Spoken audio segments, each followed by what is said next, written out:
So our plan for today, instead of our normal 3 format topic, we're going to go to 2. And we've decided to, there's way too much Google news in the AI stratosphere this week. So we're doing a Google special within our 20-minute slot, split down into 2. Click away now if you're a massive Microsoft fan and you don't want to hear anything about Google. But I think we'll probably get some good insights out today. So the 2 headlines being Faisal Islam BBC Newsnight interview, and going to talk about the investment case, Warren Buffett's. Anything I've missed, Mark? Or anything else you want to say at the top of the call? No, I think it should just flow from that, really. You're right. They are all over the news. It is the big topic this week. It dominated the week from an otherwise quiet space. Yeah. So, okay, so you did a deep dive into that Newsnight interview with Sundar Pichai, which is kind of rare, right? It's we hear a lot from his old boss, Eric Schmidt, one of the Google founders, but we generally don't hear that much from him. I guess he's been. No. How long has he been enrolled? Do you think? Is it 5 years now? I don't know the answer to that. Yeah. But so he's the relative newcomer. He's not the original face. And, yeah. So it was quite fascinating. What did you get from it? What was your I think that the overriding or underlying theme from Sundar was reassurance, trying to, it covered on several areas, but there was a reassuring tone to everything. He spoke really well on certain topics. I think the questions could have been more probing. I have to look really hard to find detail in the interview that won't have been covered in topics around the water cooler by developers at my level, not at CEO level of Google hierarchy. So I think an opportunity was missed to ask questions of somebody of that stature. Yeah. Yes. I would love to see a traditional media outlet like Newsnight bring in a second interviewer, the tech specialist, to sort of solve that problem, because otherwise, to cut through the gloss, right? Yes. Given these infrequency of interviews, I don't think we should be wasting time talking about glue being an ingredient in a pizza recipe suggested by an AI model. I think there are better questions to be being asked. But having said that, I've watched it. I've read what people have said on it. I've watched the Newscast podcast, which is where they reflect on their own podcast, the BBC. And I broke the questions down, and I'm going to kind of talk about the questions and jump around a little bit and to the bits that I thought were the most important. So it was opened with Faisal asking, how would you characterize what's happening in Silicon Valley? And Sundar talked about it being a new inflection point and about how every decade there's a new thing, and we can go back to cloud computing, we can talk about the internet, and we can talk about just the home computer. And then he was asked about the scale of change currently. So he talked about capital investment and how over the last few years, Google's capital investment would have been $30 billion, but this year it's around 95 because they're heavily investing in infrastructure, and how the bigger companies, you could maybe say the Magnificent Seven's total contribution is around the 1 trillion mark. Yeah. And so I'm going to jump to a later question from that. So Faisal asked, so given all that investment, he asked, is the build out of this more important than the climate issue that we're facing at the minute?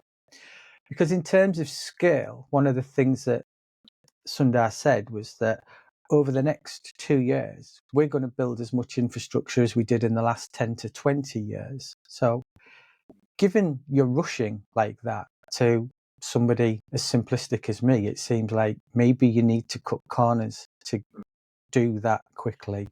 And so I found the climate question really interesting and challenging. But essentially, Sundar said he doesn't think that long term there's a trade off with the climate issue. And he went on to talk about how they have a purchase agreement for the largest corporate purchase of nuclear fusion energy, the Commonwealth fusion system, which sounds great on the surface of it. Yeah. And he spoke about geothermal power and also smaller modular reactors. Yeah, I mean, Microsoft are building a micro reactor as well. It's sort of, it feels like it's their way of kind of, getting around the question. Oh, don't worry, we're privatizing our own energy source now, so please stop asking us that question. Yeah. So I went and looked into this purchase of the largest corporate purchase of the reactor, and if what I've read's true, that's not coming online till 2030, and that's an optimistic timeline, and it's not proven that it will do what they want it to. Yeah. Then you look at the smaller modular reactors, and again, if what I've read's correct, then there's a backlog on those that mean they're not getting delivered till the 2030s. Then there's the geothermal. He mentioned that, and I believe that is drilling into the Earth's core to release hot water, which turns into steam and powers turbines. Yeah. And it's the immediate problem that I thought his answers were referring to, but they're not. So I've done tech turnaround projects in the clean side of the energy sector and the dirty side of the energy sector. And the thing that struck me most in being deep inside those spaces is that they complain about the planning cycles to do anything being 10 years. But on the other hand, it's also your financial get-out-free card. So we're starting to do wind farm tendering. In the meantime, we'll carry on with our drilling. Yeah. Something strikes me about it, I'm glad you raised that as well, is that, of course, we should ask CEOs of big companies who are not in energy, though, but in tech, how are you handling your energy footprint for the sake of the planet?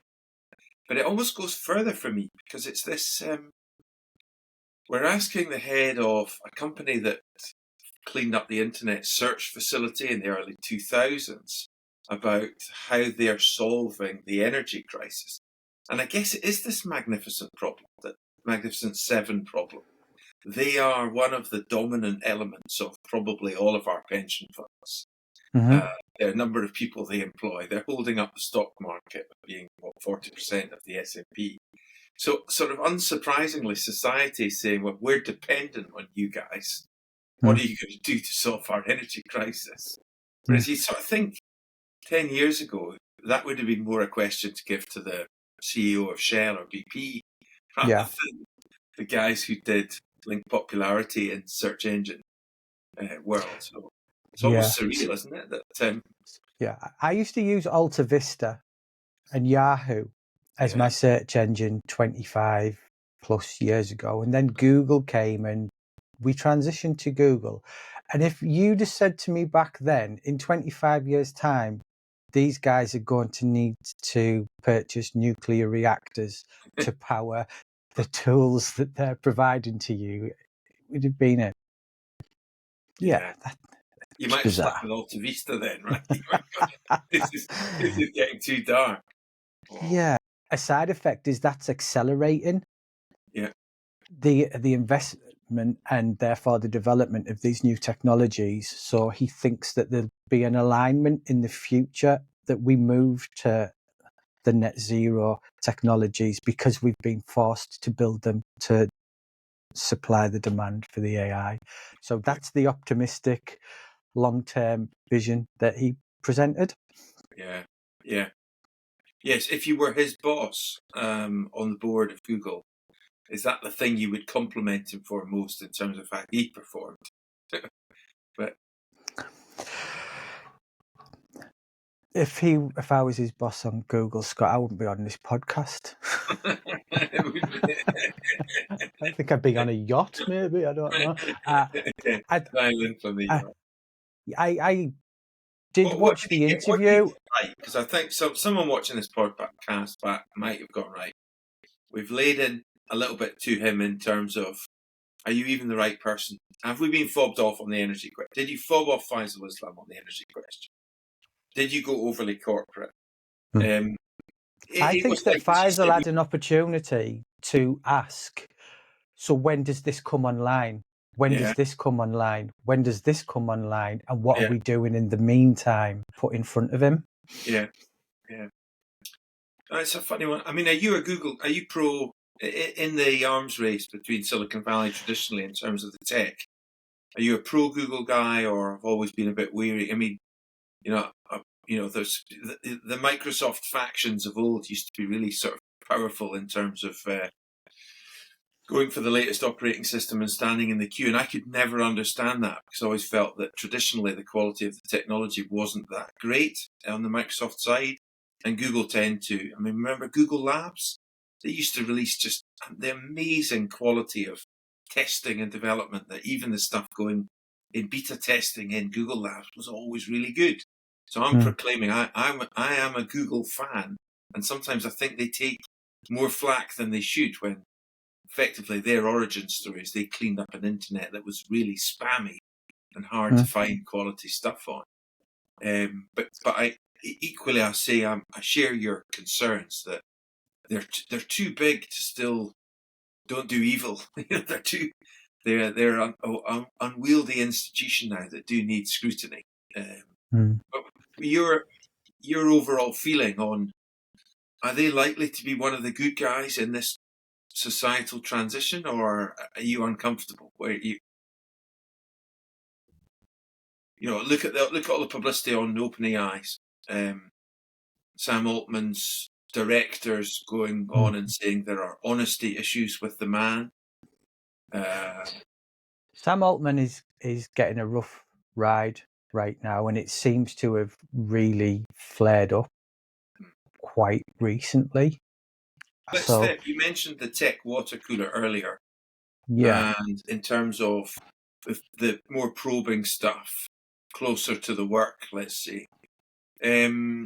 This week Gemini 3 launched.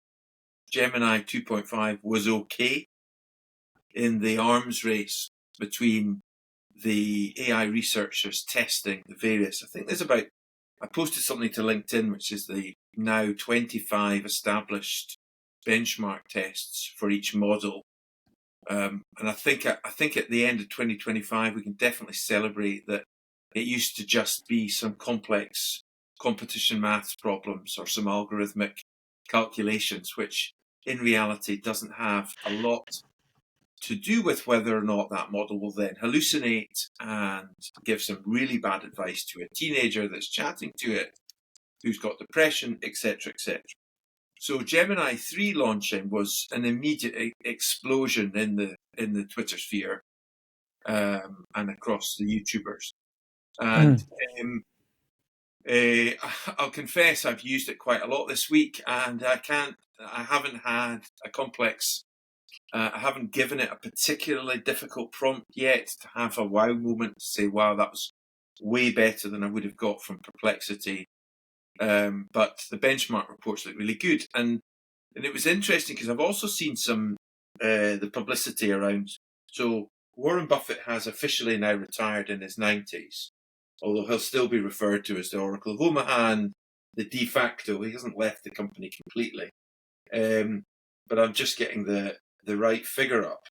Having gone almost to 50% cash and bonds, which Berkshire Hathaway have never done before, and many investors just follow Berkshire Hathaway and say, I'll do what they do, because traditionally through 70s, 80s, 90s and 2000s, they had more success than any other investment company. So for them in this market, which we called a potential technology bubble, to come out in the last quarter three in their declarations to have bought 4.9 billion of Google shares. Berkshire Hathaway have been kind of quite reticent of tech as an investment risk because it can go up fast, it can go down, and maybe they've modernised off the process of this. But anyway, did you have a look at, and Gemini 3 comes bundled with Google Code Assist, which is now potentially the competitor to Claude Code. The Code Assist is quite a bit of speculation online that Google had bought Windsurf, so that's a potential game changer. So it almost feels like the headline was Gemini 3 beats the benchmark tests against OpenAI's ChatGPT 5.1, Claude's Opus and Sonnet, but then the week also ends with it's Claude Opus 4.5 came out, and apparently that's even faster. Yeah. So it really feels like an arms. We've talked about nuclear. It's not a nuclear arms race, but it's a model arms race. Yeah, I'm not sure it is just a frontier model arms race anymore. And I think that Google Gemini 3 drop-in and Sundar Pichai's interview coming at the same time is calculated. I go back to conversations around the water cooler, and a year or so ago, the conversations that I'd listened to, partook in, and had an opinion on were, what's Google's future? You've mentioned Perplexity earlier. There have been other tools that people started leaning towards to do their searches because the results are different. And yeah, you have to take them under advisement, but they're helpful and multi-shot gets better. But I think Google have come out at a time now where they've gone, right, we are better placed. We've got Google Cloud Platform, we've got Android, we've got YouTube, we've got infrastructure, we've got TPUs. We don't need NVIDIA and GPUs. We've got our own. I think they've got their own manufacturing plant for them in America. We are covering all bases here. Yeah. We are, and Sundar called it, and other people have called it, a full stack AI architecture. He called it soup to nuts in the interview. And I think without saying it, it's almost like a shot across the bow of OpenAI saying, we've already got all of this. All you've got is a frontier model. But then there's stuff in the news about OpenAI. I mean, Johnny Ive's gone there, and apparently they've poached 40 engineers, project managers, etc., from Apple to work on the device. But I will shut up in a second. I heard a great... somebody said yesterday, when the tide goes out, you see who's swimming naked. And I think they're alluding to Open AI because everything is debt. It's all just accumulated debt, isn't it? Yeah, but where Google can actually afford to pay for everything that they're doing. Yeah, I mean, Google had a better third quarter than expected because the understandable assumption is people might be using ChatGPT instead of searching because it's faster. And it may well be that their continued expansion of ad revenue through Google search is just coming from further growth in the developing world that's moved to the technology later.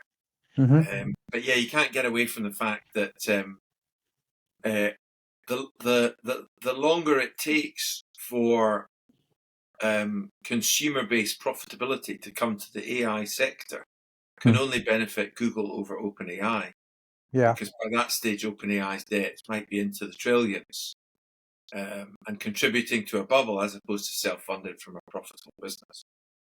So I think you'd be mad. I guess that's the thing. You'd be mad to bet against Google because not only have they got an amazing cash balance to be able to self-fund this activity, but they've also got that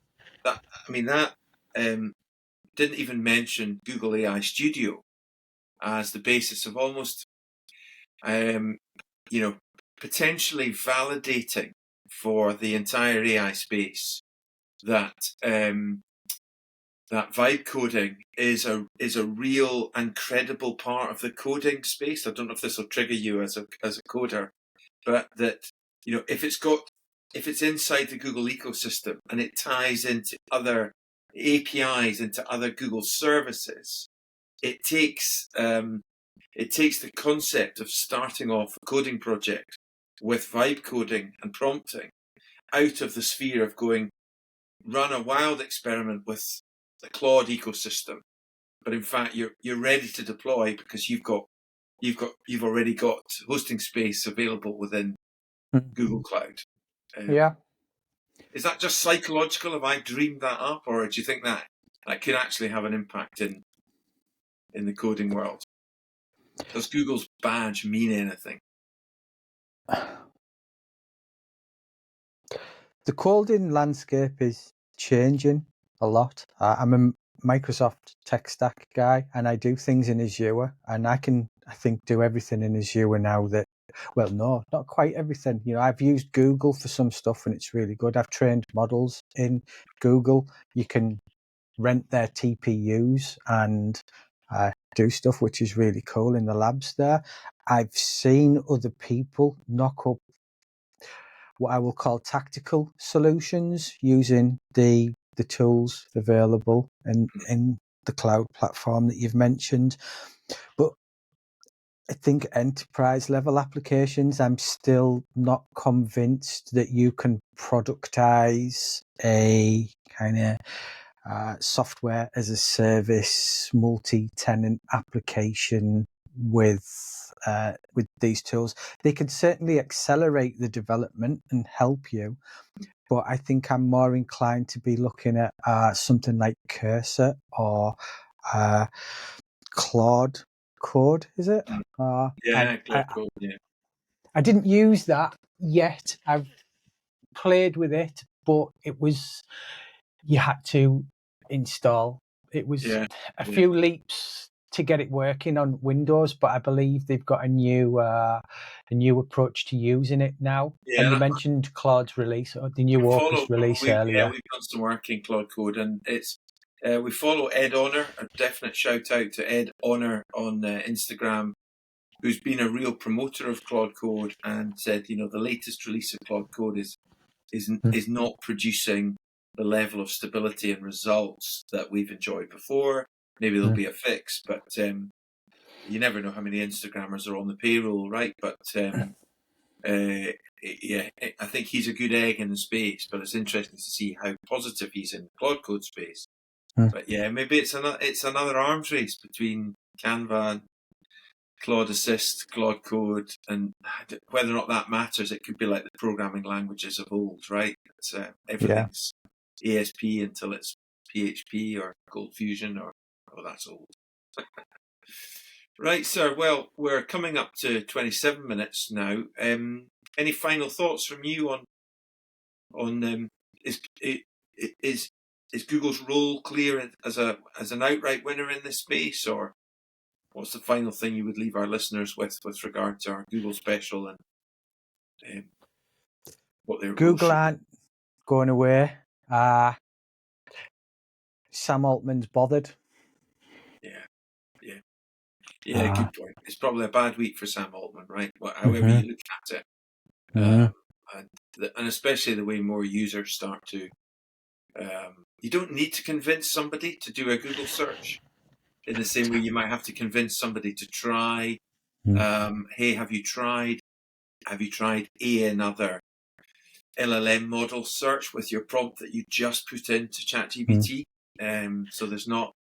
That's a potential user experience threat that effortlessly they can tap 1 million customers, 1 billion customers, 3 billion customers without even an advertising campaign.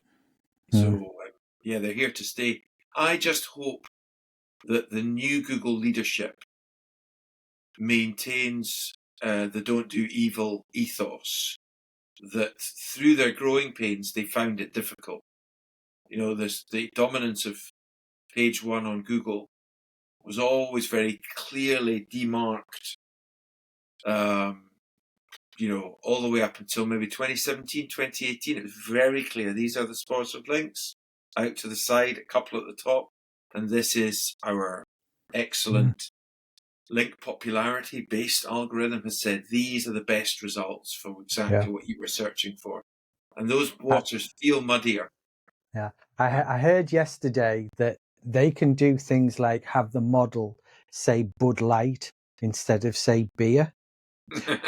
So if you prompt to have some sort of narrative created about a barbecue at the beach where you had some beers and it intersperses that with Bud Light or other product naming rather than the thing, like how do you achieve that same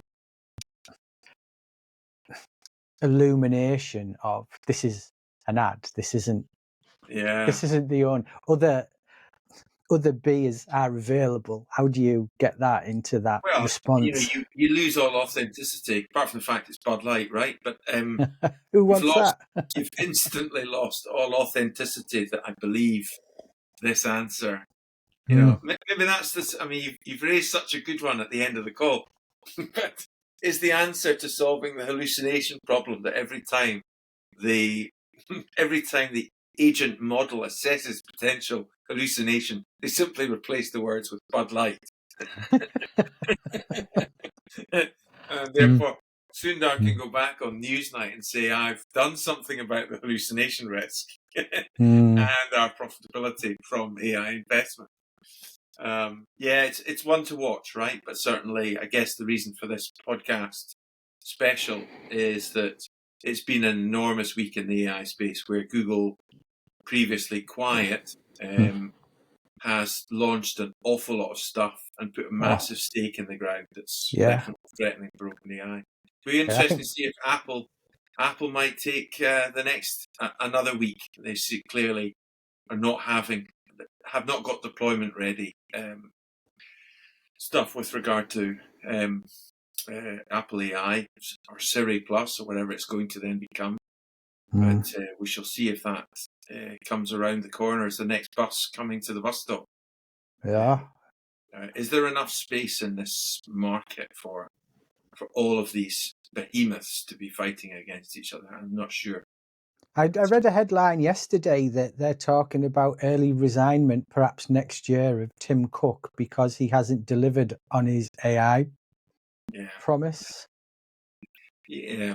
I mean, that's one of the... I was reading the Berkshire Hathaway as well. They need regulatory approval to own more than 10% of any company. So they don't really have a choice of many companies that they can put $4.9 billion into because they'll get too close to the 10% mark, which is a nice problem to have when you've got that much money, Mark, I guess. But at the same time, still a problem. So the level of shareholder influence that these investment groups like BlackRock, Vanguard, and Berkshire Hathaway have in terms of saying, Tim Cook, you get it sorted, or we're going to put a consortium of shareholders together to say your time is up. It's maybe it wouldn't be so good to be their boss and be on the yacht after all. You'll be under pressure. Well, listen, hopefully we've done that topic justice. Again, I think splitting it into the high-level approach of the sense of what Sundar's saying about safely hand-holding us into the future versus what tools are coming at us fast. I'm definitely going to take away and spend some more time going deep into Gemini, Google AI Studio, and getting a real sense of whether or not it really threatens the independent players or not. I really hope Anthropic still survive in this space. It almost feels like Google has become the Microsoft of circa 2000, or no, because they launched in 2004 or something, but the mid-2000s. And maybe Anthropic and Claude are the new equivalent of Google. Less corporate, doing the best work. Yeah, well, we will see. We will see indeed. I think my closing comment is well done, Google. Yeah, good shout. Yeah, absolutely. Yeah. From a comms point of view, the whole thing's been pretty. I think. On the day of the UK budget, In fact, my closing comment would be, hey, Chancellor of the Exchequer, you could learn a lot from Google this week by saying, just release good stuff that doesn't have to be people-pleasing, but just release once and do it in a week rather than dragging it out over an entire month. So we shall see. Right, we'll have a good rest of week, and thanks again, and we'll see you next week. Hope we All right, some value. cheers, Scott. Bye. All right, cheers, Mark. Bye.